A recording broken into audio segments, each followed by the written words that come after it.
My second time on the Headbangers Ball. Soundgarden, let's take a look.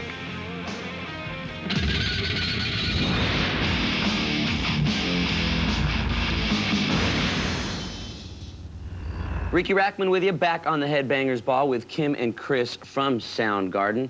You know, Chris, I read in an interview from Axl Rose that he said that he thinks you're like the best vocalist out there. Wow. Did you are you friends with those guys, or?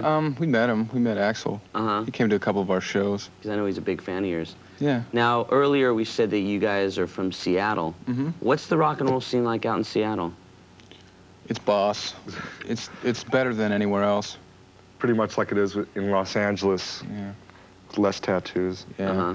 It's better than your crummy town. Mm-hmm. Is it hard to like kind of come up from the Seattle, since it seems like a lot of bands are getting signed from LA or maybe New York?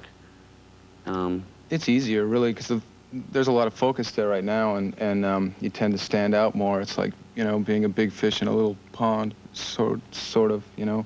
And we just stuck around there and made as big a noise as we could, and it happened as fast as we could have ever wanted it to. Did the record companies come to Seattle to see you, or did you go look for them? They came to us. They solicited us.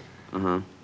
Now, I know there's also like, what are some of the others? What bands have you heard of in Seattle that are Mother kind of... Love Bone, Uh-huh. Screaming Trees, Alice in Chains, Mudhoney. Do you think that we're going to start to get a real big scene coming from Seattle? I hope so. It'd be great. Great. Now, the record that was nominated for the Grammy, isn't this one Louder Than Love, right? No, it's our SST release, Ultra Mega OK. Mm-hmm. We had a video off of that. I think you guys showed for a bit. Well, right now we're going to show the video from Louder Than Love. Here's the debut from Soundgarden. This is Hands All Over. All the women in the studio gathered around to say two things. One, isn't Chris Cornell gorgeous? Two, doesn't Ricky look silly? Let me get a couple things straight. First of all, that was when I first started on MTV, and I was very nervous. I used to care what these people said. So they used to come up here and put my hair up like that and put makeup on. I would sit here and do whatever you want. But you did notice that I said, there's a scene out there growing in Seattle, isn't there? So I knew, but little did I know, 4 years later, that I would look back and say, you look like an idiot, Ricky. And 2 out of the 3 people in that segment no longer have long hair. Oh, these flashback segments are gonna be fun, fun, fun. Anyway, there's gonna be more Headbangers Ball. But right now, let's play that Soundgarden video that we were talking about. Here is Soundgarden, Hands All Over. And critics are declaring the band's 5th album its most stellar to date. We visited the lads in their hometown and learned a bit about playing spoons as well as Superunknown. The record? Yeah, we're pretty happy about it. Oh.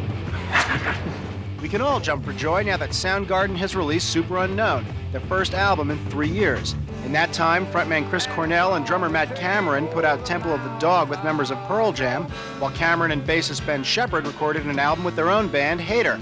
With the more melodic, layered sounds of Superunknown, it's obvious that these outside projects had an effect on Soundgarden's latest release. A little bit of blues, a little bit of reggae, a little bit of C&W. Lots of disco. Yeah, there's some adult contemporary. Ska moments are my favorite moments.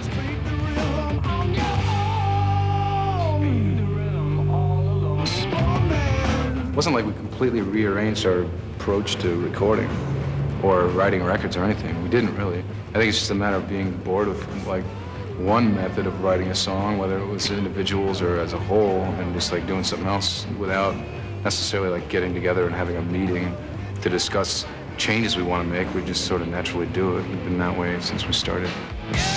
Seattle's been known for its musical trends, and whether the bands involved realize it or not, they've started yet another. Nirvana, Pearl Jam, Alice in Chains, and now Soundgarden have all released their latest works on vinyl.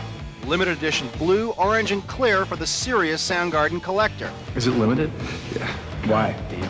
Because it's vinyl. Vinyl. No, but I like to say if like it sold like 300,000 copies and there was more orders, wouldn't they? Yeah, they should keep it in production. Yeah. Well, they'll keep it in production, but it's limited right now. The first single and video from the album is Spoonman, named for Artis, a Seattle street musician who opened for Soundgarden at a hometown show 2 years ago and who plays the spoons on this very track. Well, I feel honored, yes, I'm sure flattered, I suppose.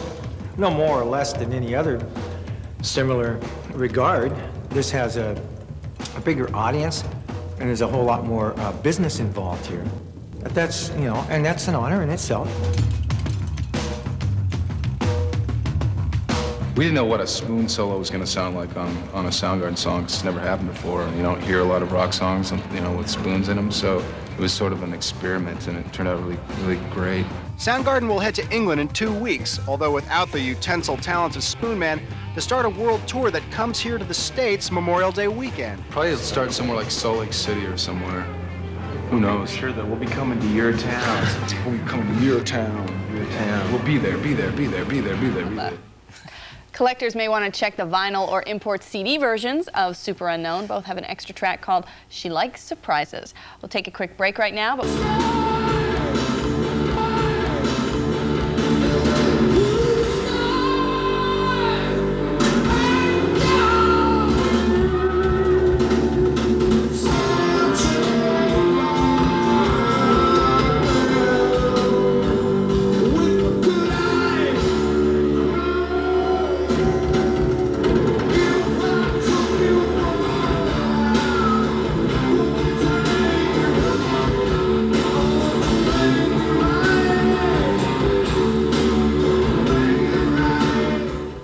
Top of the charts this week, MTV